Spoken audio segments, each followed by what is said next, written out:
पैदा हुई 4 बहनों में सबसे छोटी बेटे की चाहत में वो भी दुनिया में आ गई। किसी भी अनचाही चाहत का मोल नहीं होता, उसका भी कोर्ट मॉल नहीं, क्योंकि वो भी अनचाही है। ऊपर की तीनों बहनों का नाम लक्ष्मी, पार्वती, सरस्वती जैसी देवियों के नाम पर रखा गया। इसका भी रखा गया गंगा। बेटियों के नाम तो बहुत आदर सूचक रखे गए, किंतु यह आदर केवल इसलिए दिया गया कि कौन विशिष्ट नामों को ढूंढने में समय, बुद्धि, ऊर्जा खर्च करे। देवियों के नाम पर नाम रख दो, इससे अच्छा और क्या होगा। बेटियों का नामकरण संस्कार बहुत कुशलता से पूर्ण हुआ करता, वो भी बिना बिल्ली टिमटाम के, बल्कि बहुत अधिक सादगी से।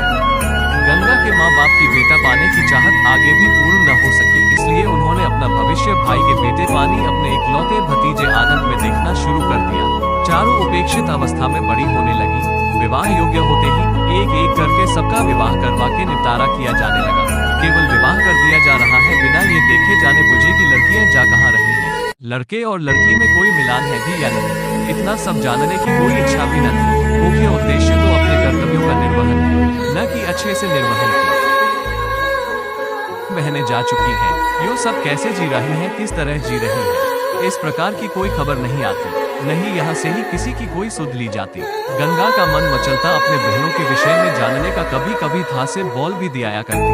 ये सुनते ही माँ बहुत जोर से उबटती, कहती, हम नहीं पढ़ते ब्याहता बेटियों की गृहस्थी में, तू भी उधर ज्यादा ध्यान न दे। तेरे बापू सुनेंगे तो नाराज होंगे, बापू सुनेंगे तो नाराज हो जाएंगे। यह वाक्य तो गंगा के मन मस्तिष्क पर उसकी माँ ने गोद दिया है। वो कई बार चाहती है यह वाक्य और उसका असर मिटा दे, किंतु जितना ही वो ये प्रवास करती और ज्यादा स्वयं को बधा पाती। समय तेजी से कट रहा है। उसके पिता और चाचा इस प्रयास में कोई कमी न रखते कि बेटी का विवाह 15 तक हो जाए। गंगा के मामले में देरी हो रही है, वो भी पूरे 1 साल की, 20-16 की हो चुकी है। आनंद कभी कभी उसे छेड़ जाता, कब दिल लोगी हमारे माचे से। वो कहती, भैया बस कुछ दिन और छोड़ लो।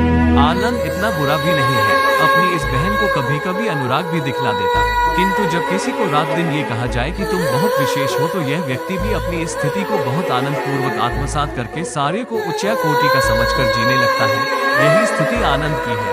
वो सामान्य बालक बनना भी चाहे तो उसके परिवार के बड़े यानी माँ बाप, चाचा चाची उसे याद दिला देते कि तुम बहुत खास हो, विशेष हो।